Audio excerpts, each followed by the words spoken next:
Syekh Ibnu Athaillah As-Sakandari. Al-Hikam Pasal 9. Amal. Ahwal dan warid. Ahwal akan menentukan amal. Beragamnya jenis amal-amal itu disebabkan oleh beragamnya warid-warid, yang turun pada ahwal-ahwal hambanya. Syarah. Warid adalah terminologi suluk yang banyak ditemukan dalam Al-Hikam. Makna sederhana warid adalah karunia Allah yang turun kepada seorang hamba. Proses turunnya warid terkait dengan kesiapan qalb, dalam hal ini adalah kadar ahwal si hamba.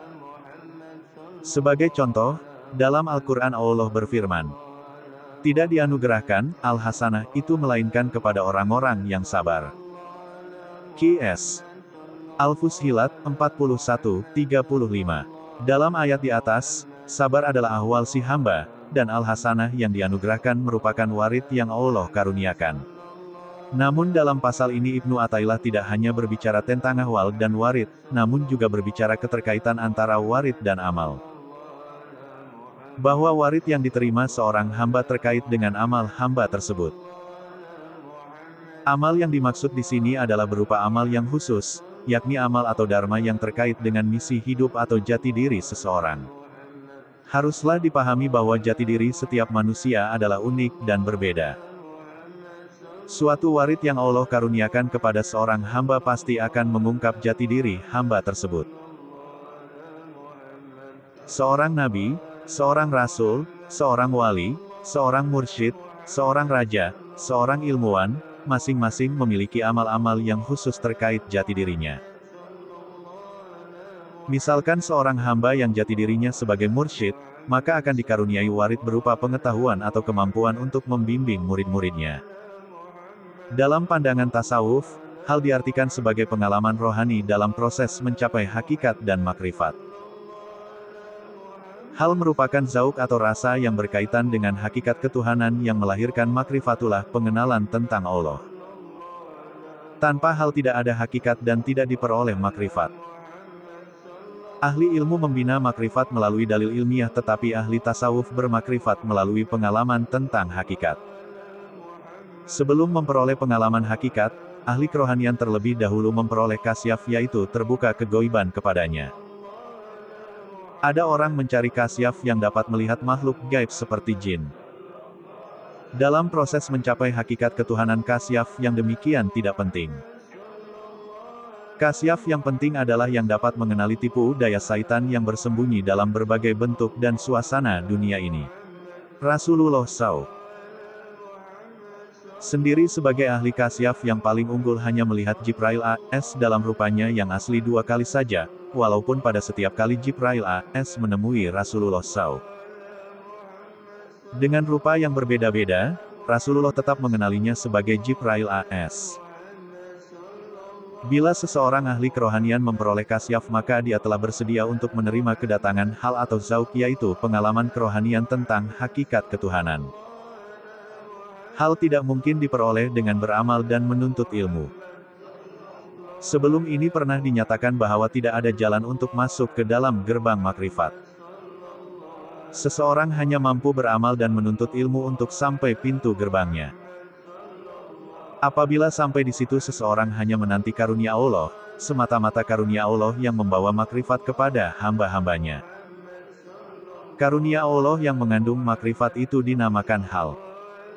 Ada orang yang memperoleh hal sekali saja dan dikuasai oleh hal dalam waktu yang tertentu saja dan ada juga yang terus-menerus di dalam hal.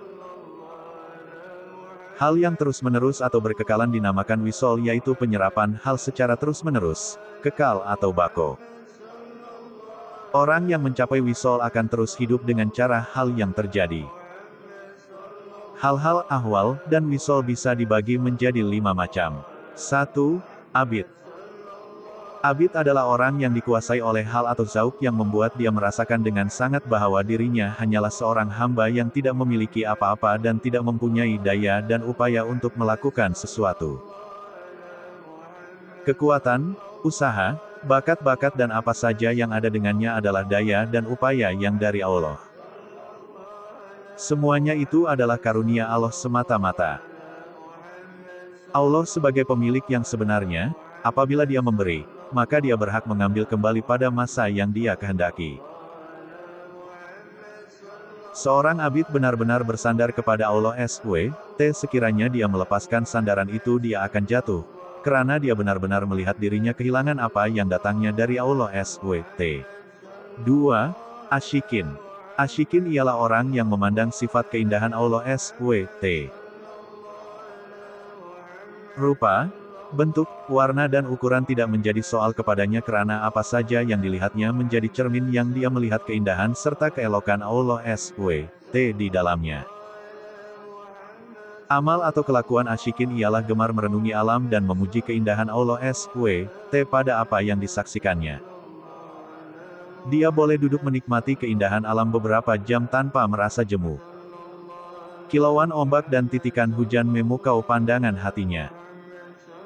Semua yang kelihatan adalah warna keindahan dan keelokan Allah SWT. Orang yang menjadi asyikin tidak memperdulikan lagi adab dan peraturan masyarakat. Kesadarannya bukan lagi pada alam ini. Dia mempunyai alamnya sendiri yang di dalamnya hanyalah keindahan Allah SWT. 3. Mutaholik. Mutaholik adalah orang yang mencapai yang hak dan bertukar sifatnya. Hatinya dikuasai oleh suasana kurbi faroid atau kurbi nawafil. Dalam kurbi faroid, mutaholik merasakan dirinya adalah alat dan Allah SWT menjadi pengguna alat. Dia melihat perbuatan atau kelakuan dirinya terjadi tanpa dia merancang dan campur tangan, bahkan dia tidak mampu mengubah apa yang akan terjadi pada kelakuan dan perbuatannya. Dia menjadi orang yang berpisah daripada dirinya sendiri. Dia melihat dirinya melakukan sesuatu perbuatan seperti dia melihat orang lain yang melakukannya, yang dia tidak berdaya mengawal atau mempengaruhinya. Hal kurbi faraid adalah dia melihat bahwa Allah SWT melakukan apa yang dia kehendaki. Perbuatan dia sendiri adalah gerakan Allah SWT, dan diamnya juga adalah gerakan Allah SWT. Orang ini tidak mempunyai kehendak sendiri, tidak ada ikhtiar dan tadbir. Apa yang mengenai dirinya, seperti perkataan dan perbuatan, berlaku secara spontan. Kelakuan atau amal kurbi faroid ialah bercampur-campur di antara logika dengan tidak logika, mengikut adat dengan merombak adat, kelakuan alim dengan jahil. Dalam banyak perkara penjelasan yang boleh diberikannya ialah, tidak tahu. Allah SWT berbuat apa yang dia kehendaki. Dalam suasana kurbi nawafil pula mutaholik melihat dengan mata hatinya sifat-sifat Allah SWT, dan dia menjadi pelaku atau pengguna sifat-sifat tersebut. Yaitu dia menjadi khalifah dirinya sendiri. Hal kurbi nawafil ialah berbuat dengan izin Allah SWT, karena Allah SWT memberikan kepadanya untuk berbuat sesuatu.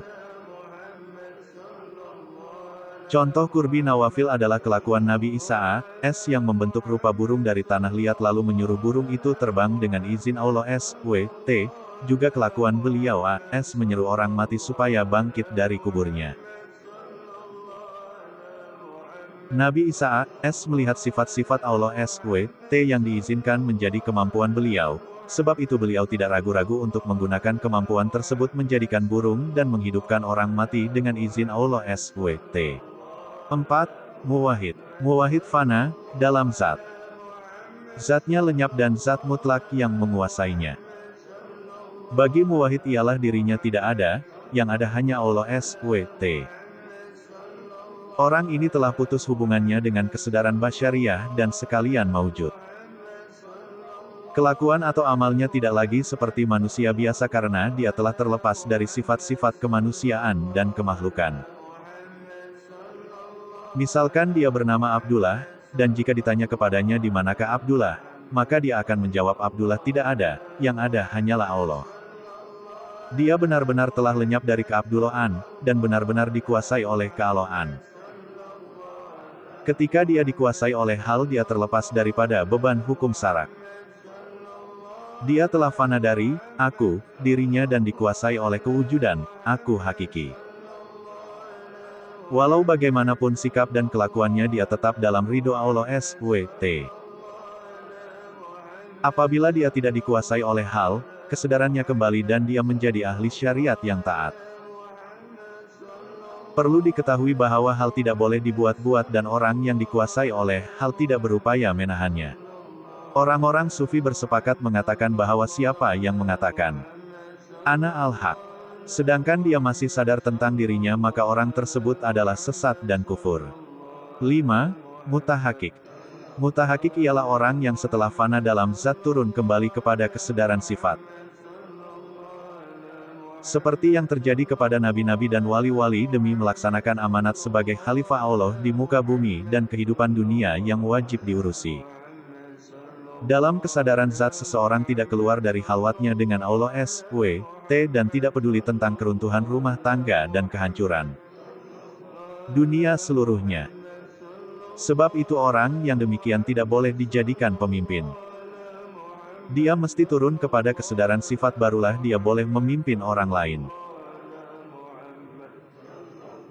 Orang yang telah mengalami kefanaan dalam zat kemudian disadarkan dalam sifat adalah benar-benar pemimpin yang dilantik oleh Allah SWT menjadi khalifahnya untuk memakmurkan makhluk Allah SWT dan memimpin umat manusia menuju jalan yang diridhoi Allah SWT.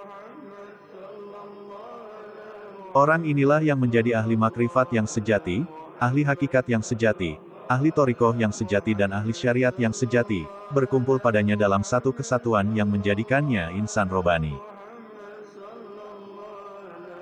Insan robani peringkat tertinggi ialah para nabi-nabi dan Allah karuniakan kepada mereka maksum, sementara yang tidak menjadi nabi dilantik sebagai walinya yang diberi perlindungan dan pemeliharaan. Bersambung. Pasal 10.